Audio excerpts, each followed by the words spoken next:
벳세메스 사람들이 골짜기에서 밀을 베다가 눈을 들어 괴를 보고 그 본 것을 기뻐하더니 수레가 벳세메스 사람 여호수아의 밭 큰 돌 있는 곳에 이르러 선지자 무리가 수레에 나무를 베고 그 암소들을 번제물로 여호와께 드리고 레위에 있는 여호와의 궤와 그 궤와 함께 있는 금몸을 담긴 상자를 내려다가 큰 돌 위에 두매 그날에 벳세메스 사람들이 여호와께 번제와 다른 제사를 드리니라.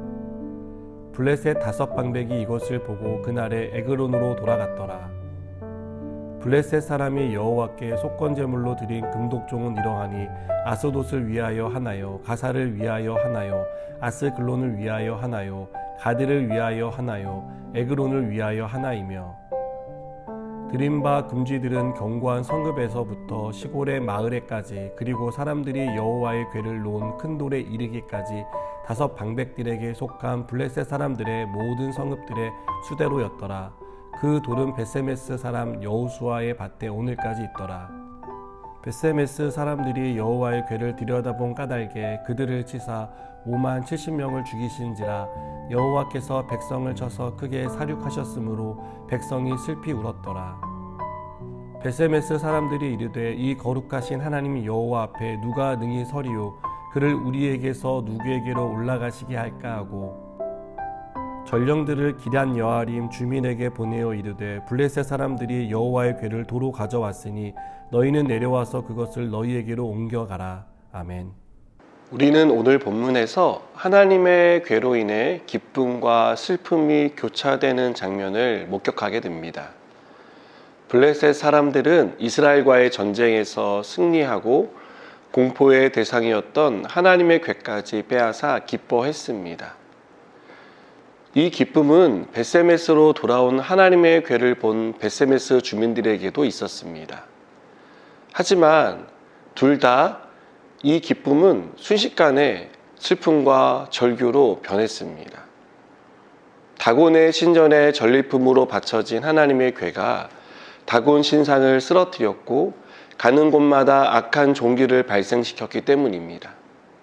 또 벳세메스로 돌아온 하나님의 궤는 이스라엘 백성에게는 기쁨이었지만 그 궤를 들여다보는 순간 많은 사람들이 죽으면서 슬픔과 절규의 시간으로 변하고 말았습니다.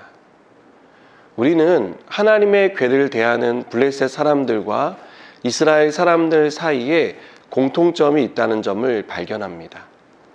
이들은 하나님의 임재를 상징하는 하나님의 궤를 잘못된 방식으로 다뤘습니다. 거룩하신 하나님의 궤를 이방의 신전에 두었고 레위인밖에는 가까이 할 수 없는 하나님의 궤를 들여다보는 것은 해서는 안 될 행동이었습니다. 이것은 하나님에 대한 두려움, 즉 거룩하신 하나님을 경외하는 것이 중요하다는 것을 가르쳐 줍니다. 하나님은 결코 만홀히 여김을 받는 분이 아닙니다. 우리가 함부로 대하거나 무례한 태도로 하나님을 섬겨서는 안 된다는 것입니다. 여기서 우리는 다시 엘리의 두 아들 홈니와 비느하스를 떠올리게 됩니다. 이들은 전쟁에서 죽임을 당했습니다. 엘리의 두 아들만 아니라 엘리의 집안 전체가 하루아침에 몰락해 버렸습니다. 그 원인과 이유가 무엇 때문이었습니까? 거룩하신 하나님을 경외하지 않았기 때문입니다. 엘리의 두 아들은 하나님께 드릴 제물을 함부로 대했습니다. 회막에서 봉사하는 여자들과 동침하며 마치 하나님이 없는 사람인 것처럼 행동했습니다. 이들은 거룩하신 하나님 앞에 거룩한 삶으로 응답해야 했지만 그렇게 살지 않았습니다. 하나님은 이들을 거룩한 제사장으로 부르셨지만 이들은 죄에 빠져 하나님을 모르는 사람처럼 살았던 것을 우리는 기억해야 합니다. 여러분, 블레셋 사람들, 벳세메스 사람들, 그리고 엘리의 두 아들까지 모두 하나님을 경외하지 않는 사람들이었습니다.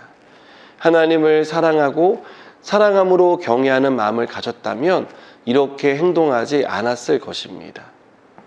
그렇다면 우리는 오늘 말씀을 통해 무엇을 깨닫게 됩니까? 하나님을 경외하며 살아야 한다는 것을 배우게 됩니다. 그리고 우리는 과연 하나님을 얼마나 경외하며 살고 있는지를 생각하게 됩니다.